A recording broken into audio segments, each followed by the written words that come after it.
Subscribe करें SN technical channel को और प्रेस करें इस बेल आइकॉन को ताकि आपको मिल सके वीडियो की नोटिफिकेशन सबसे पहले। हेलो फ्रेंड्स आज के हमारे वीडियो का टॉपिक है डीओएल स्टार्टर को टाइमर के साथ ऑन या ऑफ किस तरह किया जाता है। आज के इस वीडियो में हम प्रैक्टिकली समझने वाले हैं। हमारे पास कई एप्लीकेशंस होती है जहां पे हम चाहते हैं हमारे स्टार्टर को जैसे ही हम स्टार्ट करें कुछ समय बाद जो टाइम हमने इस टाइमर में सेट किया है उस समय बाद हमारी जो मोटर है ऑटोमेटिकली स्टॉप हो जाए या स्टार्टर ऑटोमेटिकली स्टॉप हो जाए। क्या होता है, सपोज हमने कोई हमारे जो वाटर पंप की मोटर हो या ऑयल पंप की मोटर हो, जो भी मोटर हो, हमने उसे स्टार्ट किया। अब सपोज हम चाहते हैं कि जो भी टाइम हमने इसमें सेट किया, सपोज 5 मिनट, 10 मिनट, 30 मिनट, 1 घंटा, उतनी देर तक हमारी मोटर चले जितना हमने टाइमर सेट किया है। उस टाइम बाद जैसे ही वो टाइम कंप्लीट हो तो हमारी मोटर ऑटोमेटिकली स्टॉप हो जाए। तो इस तरह की कंट्रोल वायरिंग किस तरह की जाएगी आज के वीडियो में हम देखने वाले हैं। तो हम यह भी देखेंगे किस तरह टाइमर से स्टार्टर को ऑफ किया जाता है और उसके बाद हम देखेंगे किस तरह टाइमर का जो सेटिंग होती है उसके बाद यदि हम चाहते हैं, सपोज हमने स्टार्ट किया, हम चाहते हैं कि 5 मिनट बाद जैसे हम स्टार्ट करें उसके 2 मिनट बाद, 3 मिनट बाद, 5 मिनट बाद स्टार्टर स्टार्ट हो। दैट मीन्स पहले हम स्टॉप किस तरह किया जाएगा वह देखेंगे और उसके बाद देखेंगे स्टार्ट किस तरह, यदि हम स्टार्ट करना चाहते हैं तो उसके लिए कंट्रोल वायरिंग किस तरह होगी वह देखेंगे। चलिए हमने स्टार्टर बना के रखा है, इसकी कंट्रोल वायरिंग भी देखेंगे। पहले हम देख लेते हैं किस तरह यह काम कर रहा है। हमने जो वायरिंग की है उसके हिसाब से देखा जाए तो हम जैसे ही हम स्टार्ट पुश बटन को प्रेस करेंगे तो जितना टाइम हमने सेट किया है 10 सेकंड, 10 सेकंड तक हमारी मोटर चलेगी। उसके बाद ऑटोमेटिकली स्टॉप हो जाएगी। हम इसमें कितना भी टाइम सेट कर सकते हैं, 10 मिनट, 20 मिनट, 30 मिनट, 1 घंटा, जितना भी हम चाहते हैं इस टाइमर में हम टाइमिंग को सेट कर सकते हैं। तो पहले हम देख लेते हैं किस तरह यह वर्क कर रहा है, फिर टाइमर के कनेक्शन भी समझेंगे और टोटल पूरे कनेक्शन स्टेप बाय स्टेप समझने वाले हैं। चलिए पहले हम इसे स्टार्ट करते हैं। जैसे ही हम पुश बटन को प्रेस करेंगे, अभी हमने इसमें 10 सेकंड सेट किया है तो 10 सेकंड तक हमारा स्टार्टर रन करेगा और उसके बाद ऑटोमेटिकली स्टॉप हो जाएगा। चलिए देखते हैं। अभी हमने इसे स्टार्ट किया है, अब ये स्टार्टर हमारा चलेगा, ये हमारी लाइट चल रही है, दैट मीन्स हमारा स्टार्टर अभी ऑन है। अब जैसे ही 10 सेकंड इसका कंप्लीट होगा उस समय बाद हमारा स्टार्टर ऑफ हो जाएगा। दैट मीन्स इसमें हमें ऑटो स्टॉप करने की रिक्वायरमेंट नहीं होती है। जितनी देर बाद हम चाहते हैं उतनी देर बाद ऑटोमेटिक स्टॉप हो जाता है। देख सकते हैं जैसे 10 सेकंड कंप्लीट होगा हमारा स्टार्टर स्टॉप हो गया है। इस तरह की कंट्रोल वायरिंग किस तरह की जाएगी हम ड्राइंग में भी समझेंगे और प्रैक्टिकली भी समझेंगे। तो चलिए पहले हम समझ लेते हैं इसकी कंट्रोल वायरिंग हमने स्टार्ट किस तरह की है। ये हमारे पास एक EAPL का टाइमर है जिसमें टाइमिंग, इसके ऊपर हमने पहले वीडियो बनाया किस तरह इसमें टाइमिंग सेट की जाती है, किस तरह इसमें टर्मिनल्स को कंट्रोल किया जाता है, किस तरह से ऑन ऑफ किया जाता है। बट जस्ट इसके हम कंट्रोल टर्मिनल्स पहले समझ लेते हैं जस्ट ओवरव्यू के लिए। इसमें आप देख सकते हैं यह A1 और A2 इसकी कॉइल है जो कि यहाँ पे दी गई है A1 A2, ये A1, यह यहाँ पे आप देख सकते हैं यह A1 है, यह A2 है।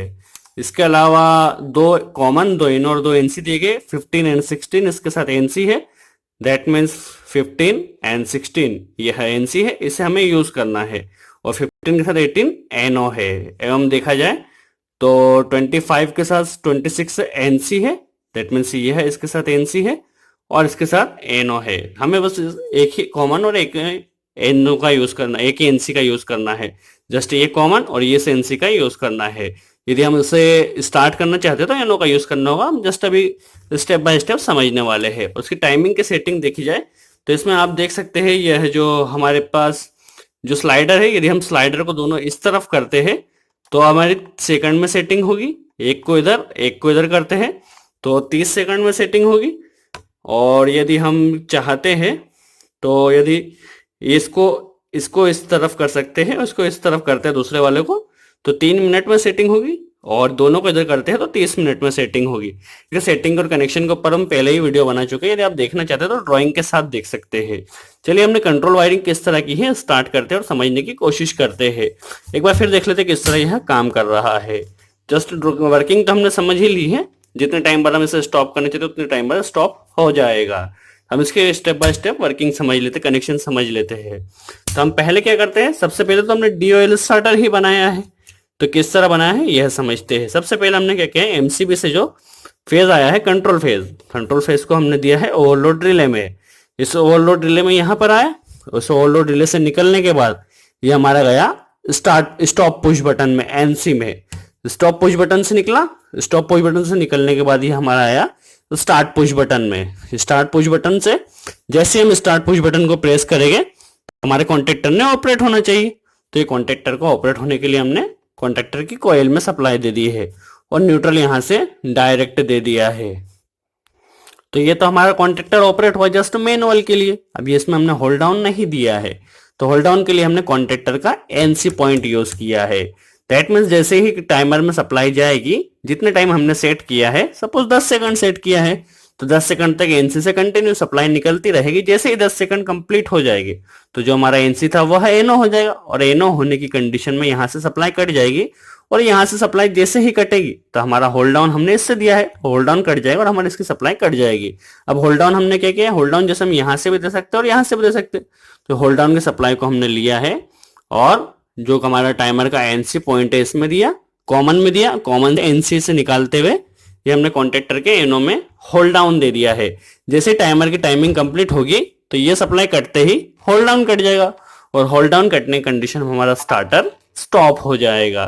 तो ये तो जस्ट सिंपल थी और यहाँ पे हमने लूपिंग लगा दी है ये हवाली।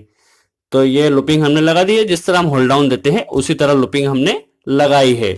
अब चूंकि हमारे पास जो टाइमर है उसमें कॉइल है, उसमें A1 और A2 में भी हमें सप्लाई देना होगी। तो टाइमर में न्यूट्रल तो हमने डायरेक्ट दे दिया है और हम चाहते क्या किया है, जैसे हमारा कॉन्टेक्टर ऑपरेट हो तो कॉन्टेक्टर के साथ हमारा टाइमर ने भी ऑपरेट होना चाहिए। तो टाइमर जैसे कॉन्टेक्टर के कॉइल में सप्लाई जाएगी तो यहीं से हमने एक वायर की लूपिंग ली है और कॉन्टेक्टर की कॉइल में दे दी है। जैसे हमारा कॉन्टेक्टर ऑपरेट होगा उसके साथ हमारा टाइमर ऑपरेट होगा और टाइमर में जितनी टाइमिंग सेट है उतने देर तक हमारा स्टार्टर ऑन रहेगा। जितनी टाइमिंग जैसे टाइमिंग कंप्लीट होगी हमारा स्टार्टर स्टॉप हो जाएगा। तो इस तरह इसकी पूरी वायरिंग हमने की है। दैट मीन्स अभी तो हमने क्या किया है, जितना टाइम हमने सेट किया है उतनी देर तक हमारा टाइमर और जब उतनी देर तक हमारा स्टार्टर ऑन रहेगा। जैसे टाइमिंग कंप्लीट हो जाएगा हमारा स्टार्टर स्टॉप हो जाएगा।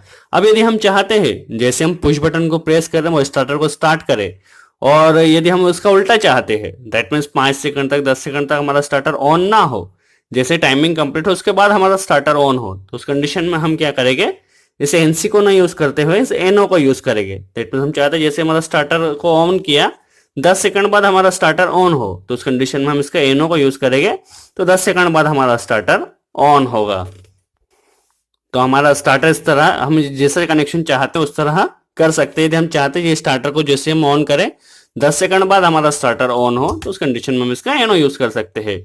ये और जिस तरह हमने पहले बताया था उस तरह यदि हम टाइमर के हिसाब से इसे ऑन ऑफ करना चाहते हैं तो इस तरह कर सकते हैं। इसे हम वाटर पंप की मोटर में भी यूज कर सकते हैं। सपोज हमने वाटर पंप की मोटर को स्टार्ट किया, अब हम यदि वाटर पंप की मोटर को भूल गए कि उसे स्टॉप करना है तो हमने उसमें टाइमिंग सेट कर दी, हमारी मोटर में जस्ट 30 मिनट तक हमारा पानी भराता रहे, उसके बाद हमारी मोटर स्टॉप हो जाए। तो हम टाइमर का यूज करके इसे हाउस में भी आसानी से यूज कर सकते हैं। बट जो सिंगल फेज की मोटर होती है उसके लिए ओवरलोड रिले अलग से होता है। तो आप सिंगल फेज का ओवरलोड रिले यूज करके इस तरह का कनेक्शन आप जो हाउस की मोटर होती है उसमें भी कर सकते हैं और जो हाउस की मोटर को भी कंट्रोल कर सकते हैं। तो कनेक्शन जस्ट सिंपल था, एक बार जस्ट ओवरव्यू के लिए देख लेते हैं। जस्ट हमारा फेज यहाँ पे आया, ओवरलोड रिले से निकलने के बाद स्टॉप पुश बटन में, स्टॉप से स्टार्ट पुश बटन में, और यहाँ से हमारे कॉन्टेक्टर को ऑपरेट कर दिया। जस्ट होल्ड डाउन जो हमने दिया है, होल्ड डाउन हमने टाइमर के एनसी से दिया है। एनसी से निकलने के बाद हमारा कॉन्टेक्टर के होल्ड डाउन हमने यहाँ पे एनसी एनो में कनेक्ट कर दिया है और यहाँ से लूपिंग कनेक्ट कर दी है और न्यूट्रल हमने दोनों जगह टाइमर में और कॉन्टेक्टर में डायरेक्ट दे दिया है। एवं जो टाइमर में सप्लाई हमने इस कॉन्टेक्टर के साथ ही दी है। जस्ट वायरिंग हमने इसी तरह की है।